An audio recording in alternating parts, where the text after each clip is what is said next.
Thank you po. Kausapin ka raw nung mga pulis para mag-follow up. Kaya mo na silang harapin. Oo. Darating yung insurance agent natin.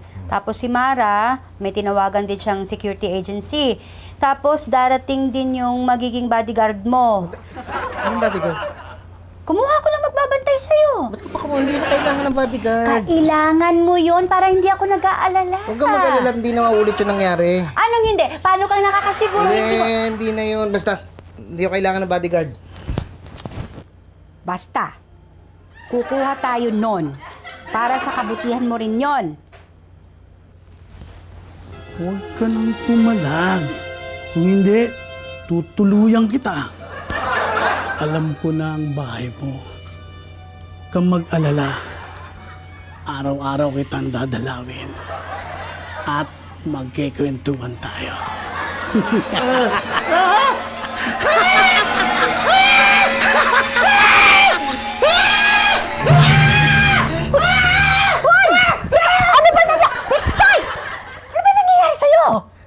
Anong oras darating ang bodyguard?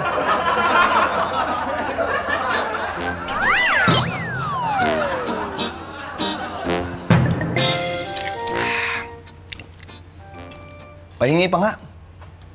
Dagdagan mo ng yelo, ha? Maglabas ka na rin ng tinapay para may tinutulak naman yung juice ko. Eh, kung ikaw kaya itulak ko palabas. Good morning, sir, ma'am. Good morning. Ricardo, ano? Carding na lang po.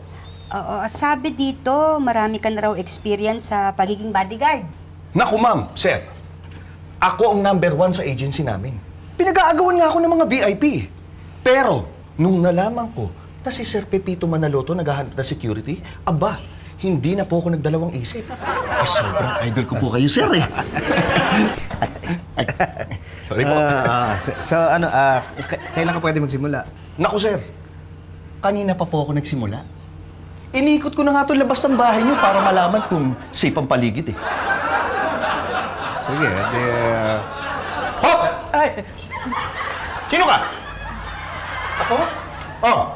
Ako si Robert, yung driver nila, sir. Teka, sandali!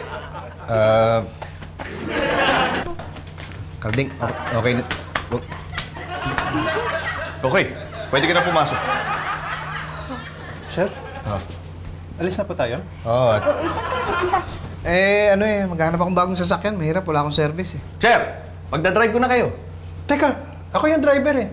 Mukhang di ka maingat, eh. Maingat ako, no? Sige na, si Robert na magmamanay. Ano, alis na kami? Sige. Oo, marami niyo si Sir. Panabanin niyo si Sir. Sir, Sige. Sige. Mukhang okay naman, si Carding. Tingin nyo. Wait!